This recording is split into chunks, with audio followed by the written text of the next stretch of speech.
E nosso governo não pôde alterar a lei como queria, mas alteramos decretos e portarias. Não é porque, quando eu não quero uma coisa, eu acho que ninguém pode ter o direito de querer. Fala, seus mal-regramados! Esta semana ficou marcada pelo feriado prolongado do Dia das Crianças e Nossa Senhora Aparecida. E quando rola essa pausa na rotina, é também o momento oportuno para o coach de LinkedIn publicar aquele texto criticando a quantidade de feriados do Brasil e como isso afeta a nossa economia, muito mais do que ter um completo incompetente como o Paulo Guedes na cadeira de ministro. Claro que o discurso, via de regra, é desonesto e falacioso. Nacionalmente, temos apenas 9 feriados. O Japão, por exemplo, tem 16, que é a mesma quantidade que todos os estados daqui têm durante um ano inteiro, somando as datas comemorativas locais. O que esse tipo de paspalho, que geralmente é um Faria Limer de baixo clero, que tira foto de terno nas redes sociais para mascarar o fracasso holístico,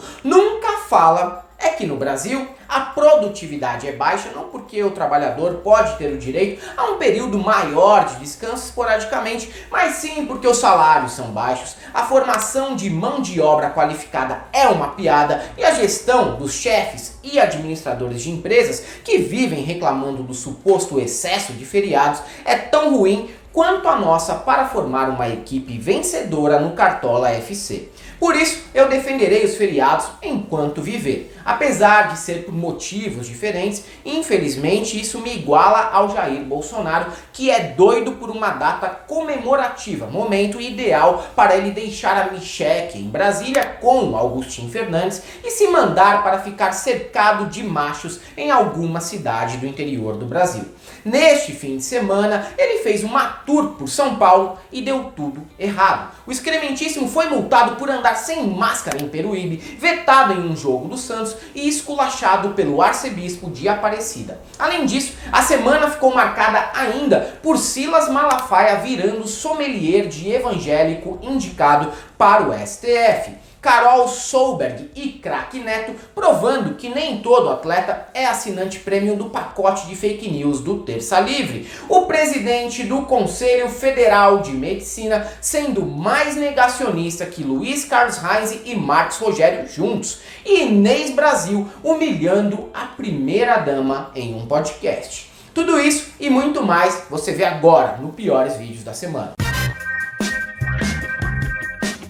No dia 12 de outubro, o arcebispo de Aparecida, Dom Orlando Brandes, sabia que o presidente estaria presente na Basílica e resolveu caprichar em um sermão que deveria ser usado como exemplo para outros religiosos que se opõem ao nosso Adolfinho Caipira, sem indiretas, rodeios ou medo de repercussão negativa. A fala atacou diretamente as políticas de flexibilização da venda de armas e, tão importante quanto, relacionou Jair com a disseminação de fake news, praga social tão comum que tem afetado diversos padres que espalham teorias conspiratórias sobre kit gay, ideologia de gênero e chipagem via vacina Coronavac, como se a China tivesse interessada em mapear os passos e hábitos do irmão Gilmarzinho da Telesp, aposentado de 92 anos da paróquia de Feliz Natal em Mato Grosso.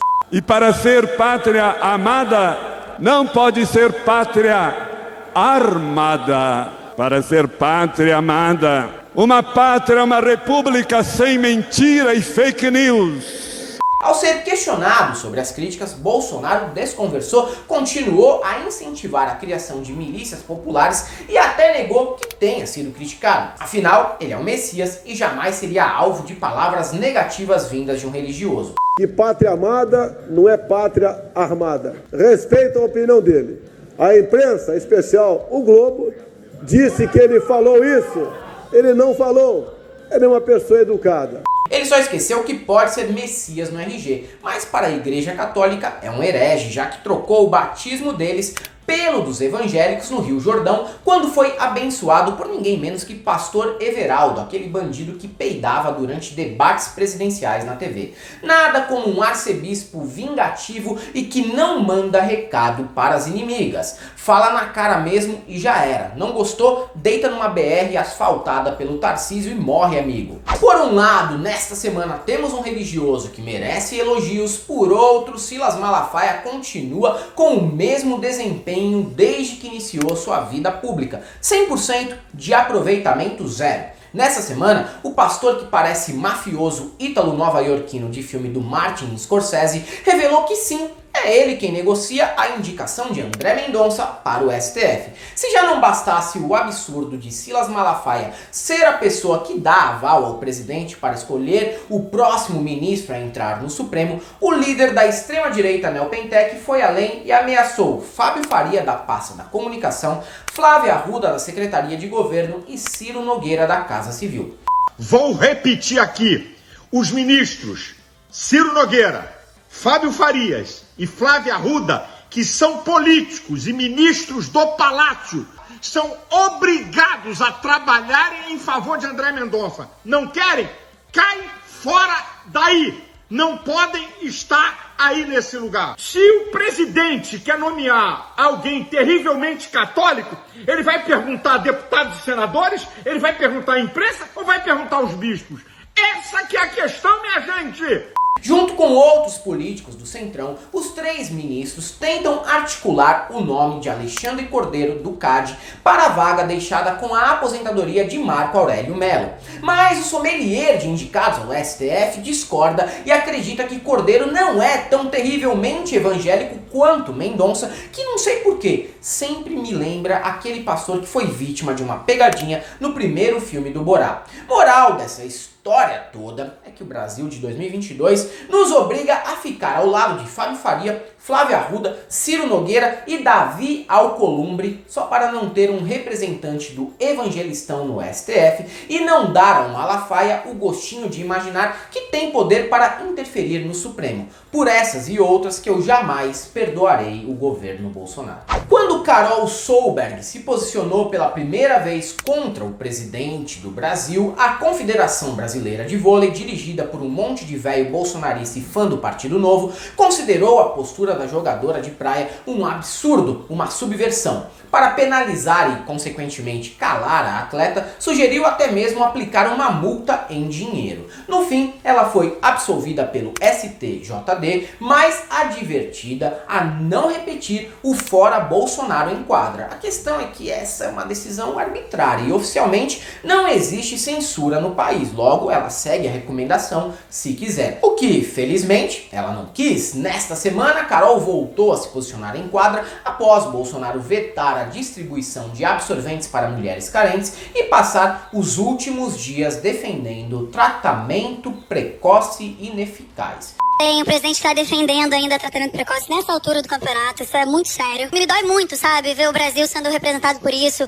A gente viu um presidente vetando essa semana a distribuição gratuita de absorventes para, sabe, meninas em situação total de vulnerabilidade. Mas eu não entro de quadra e tô alheia a tudo que tá acontecendo, então me dói muito.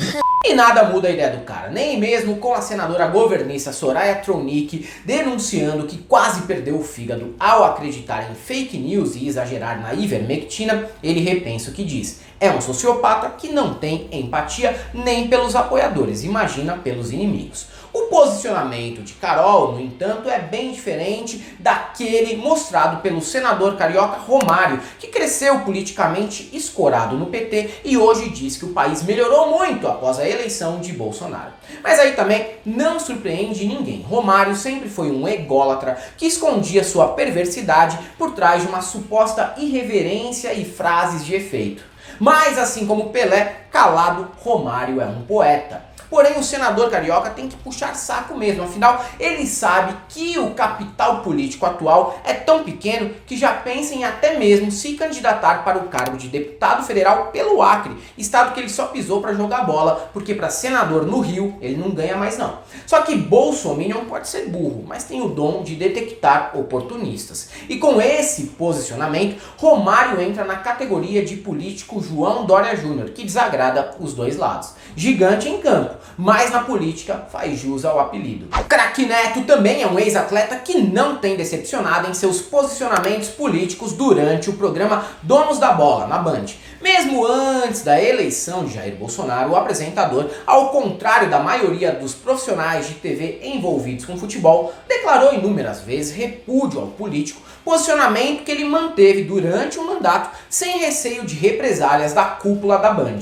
Tem gente que não enxerga importância nessas pistoladas do Neto, já eu acho que de forma geral a esquerda subestima o impacto dessas falas. Veja bem, na hora do almoço, pelo menos aqui em São Paulo, toda a TV de boteco e restaurante, prato feito, fica ligada no programa, que tem um forte alcance entre o público masculino de 40 e poucos e 50 anos, justamente o que mais apoia o excrementíssimo ainda. E tem outra coisa, se Sócrates era um intelectual e Casagrande é politizado, só Neto tem o trunfo de jogar no campo inimigo, usando termos e trejeitos de tiozão, mas fazendo discursos com viés progressista.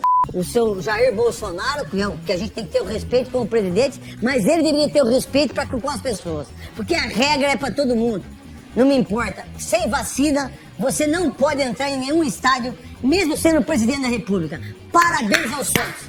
Ninguém tem direito de sem estar vacinado. E o senhor não está imune mais do que eu. E o que o senhor disse no curral do senhor, sempre, aquele curral, todo mundo sem máscara, né? Não vale pra mim e não vale pra maioria das pessoas. Então, você que tá aí, toma vacina na bunda, toma no braço, bota vacina, mete vacina.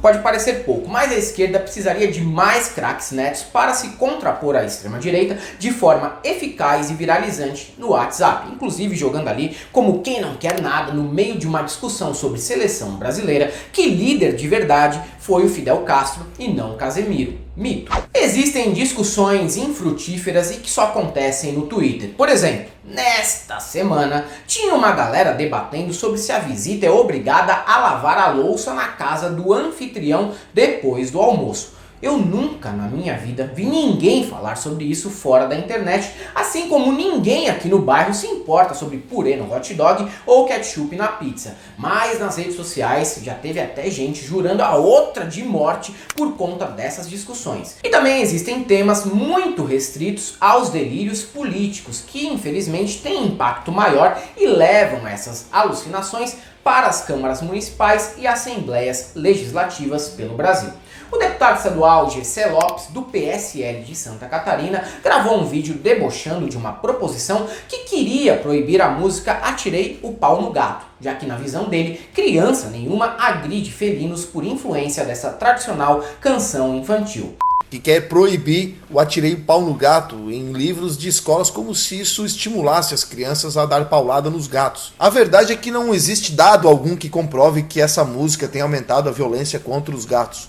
Mas, por exemplo, funk nas escolas erotiza sim as crianças precocemente e causa diversos problemas sociais, mas isso parece que ninguém se importa. Eu até poderia discutir a ideia mais a fundo caso a primeira pessoa que fez essa mesma proposta não fosse um parlamentar chamado Zezinho Atrapalhado, então vereador do PTB em Sertãozinho, interior de São Paulo, no ano de 2015. Com esse nome e filiado ao partido do Bob Jeff, é melhor ignorar. Em seu argumento, o Gessé diz que nem sequer existe pesquisa para provar a acusação de que a cantiga incentive maus tratos a animais. Eu até me surpreendi aí. Olha só, um bolsominion exigindo prova científica, que avanço. Mas isso não durou 5 segundos. Já em seguida, Gessé assimila funk nas escolas com erotização de crianças, o que também não pode ser comprovado por nenhuma pesquisa, além do Instituto Tirei do c***. Ou seja, a opinião dele não precisa ter comprovação, mas a dos outros sim. Não tem salvação, né? Bolsominion é tudo desonesto mesmo. Todo partido político, mandato e empresa deveria ter um consultor especializado em prever se ideias polêmicas vão repercutir negativamente. Esse oráculo seria acionado sempre que diretores, prefeitos, CEOs, governadores e principalmente a equipe de marketing e publicidade tivesse uma daquelas ideias geniais, como quando o Daniel Alves foi alvo de racismo em campo e a agência Loduca achou uma boa criar a campanha Somos Todos Macacos, na qual celebridades toparam posar para fotos com uma banana descascada na mão. E agora quem pecou por não pensar duas vezes antes de transformar o mandato no show de Truman foi o prefeito de Mossoró, Alisson Bezerra, do Solidariedade. Nessa semana o político divulgou o retorno das cirurgias e gravou um vídeo de autopromoção, veja só, durante uma intervenção ginecológica no Hospital Almeida Castro. Bom, retornando aqui as cirurgias ginecológicas. 4 anos de espera aqui que essa paciente está agora realizando aqui as suas cirurgias, tá? Estão aqui realizando essa cirurgia. É uma felicidade para o povo de Mossoró, certo? A Prefeitura de Mossoró, retorno das cirurgias ginecológicas. Exagerou na blogueirice fora de hora, sim, mas não errou sozinho. A equipe toda que não teve coragem de chegar nele e falar, bicho, melhor não, errou junta, porque é paga para aconselhar, mesmo que na carteira de trabalho não esteja especificado que o cargo ocupado é de oráculo especializado em avisar que vai dar merda. Falando em polêmicas envolvendo médicos, como esperar que a equipe do hospital se escandalizasse com a postura do prefeito de Mossoró, quando na presidência do Conselho Federal da Profissão está um sujeito como Mauro Luiz Ribeiro. Em entrevista ele defendeu testes observacionais de médicos nos consultórios e criticou pesquisadores que nunca atenderam um paciente na vida e preferem a chatice burocrática de testes duplo cego, randomizados com padrão ouro. Foda, né, man? Galera exagera demais na excelência das pesquisas, pô. Isso já seria o suficiente para entender por que ele liberou que os profissionais de medicina tivessem liberdade para indicar o ineficaz kit Covid, mas Mauro ainda elogiou Bolsonaro e criticou a popularização da profissão de medicina durante os governos do PT. Antes que alguém defenda equivocadamente o Mauro e passe vergonha sem necessidade, ele não critica a qualidade dos profissionais formados, até porque se fosse assim, o próprio teria que fazer uma autocrítica. O ataque é sobre a quantidade de cursos, entendeu? Claramente, o sujeito está indignado com o aumento de mão de obra especializada na área e defendendo a manutenção de reserva de mercado dessa casta profissional. Mas não existe nenhuma evidência científica, nada de medicina baseada em evidência que comprove alguma eficácia da hidroxicloroquina. Mas nós, numa decisão fora das nossas normas, acabamos liberando o uso da hidroxicloroquina e não tem nenhum trabalho realmente que sustente a hidroxicloroquina como recomendável para o tratamento da Covid. Vamos conseguir recuperar o dano da época do governo da presidente Dilma e do ministro Alexandre Padilha. Nós teremos aproximadamente 1.500.000 médicos no Brasil. É a popularização da medicina.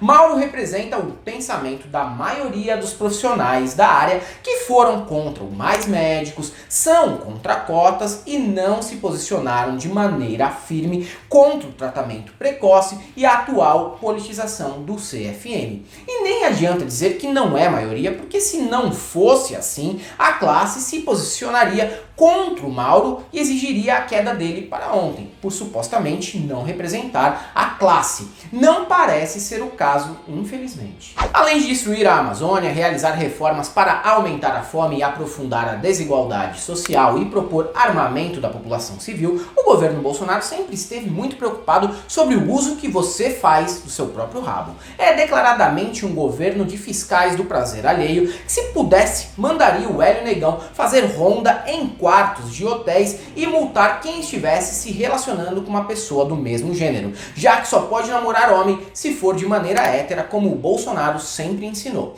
Mas essa bobagem cansa até mesmo quem em outras épocas nem se atreveria a comentar política, como é o caso de Inês Brasil. A celebridade de internet pediu para a primeira-dama cuidar da própria vida e deixar a intimidade dos outros em paz, e fechou com chave de ouro ao emendar uma mensagem do mais puro e inspirado cristianismo freestyle, anunciando que tanto ela quanto o Jair são pobres de espírito. Prefiro ficar homem com homem, mulher com mulher. Se estamos errados e gostamos de sair com mulher, quem deve nos julgar é Deus, porque esse é perfeito. Isso aí. Agora, é melhor ter um presidente gay, o pobre que mora na favela, que não existe pobre, existe pobre de espírito.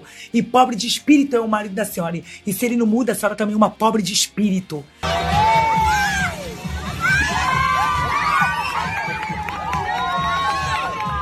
Sinceramente, eu apoio a criação e o financiamento coletivo de um podcast com Inês e Craque Neto, só para que os dois passem meia hora semanalmente mandando a real sobre o casal presidencial. Ia ter mais audiência que a novela Selva de Pedra, não tem dúvida. Mesmo o Brasil sendo o único país do mundo no qual existe a hipocrisia do anti-vax que se vacina, ainda circulam pela internet fake news que tentam emplacar a história sobre os imunizantes causarem efeitos colaterais inesperados e estranhos, como magnetizar o local em que foi realizada a injeção.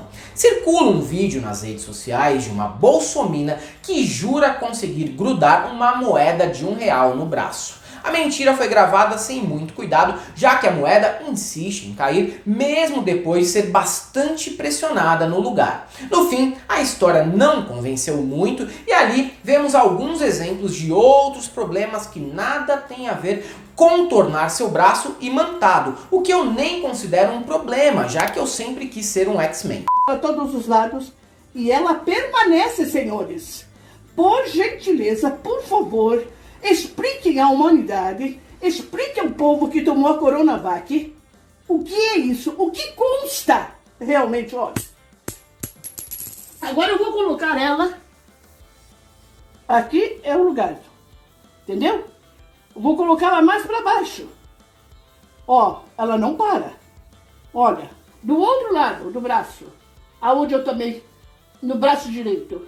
O primeiro empecilho é que o choque de cultura estava certo. Com a idade dá para acumular não só muita burrice, mas também mau caratismo. Segundo é que onde ela enxerga a magnetização do braço, na verdade é apenas uma pele sebosa e engordurada. Um belo banho e desinstalar o Facebook já resolveria os problemas dessa senhora. É isso aí, galera. Para quem gosta do nosso canal, nós temos nosso apoio, seja membro Pix e Conta Jurídica, caso você queira e possa fazer uma colaboração. Além do YouTube, estamos presentes também no Facebook, no Twitter e no Instagram. Sigam a gente lá. E para todo mundo que achava que nenhum religioso mais tinha salvação, só temos uma coisa para te dizer: não passarão.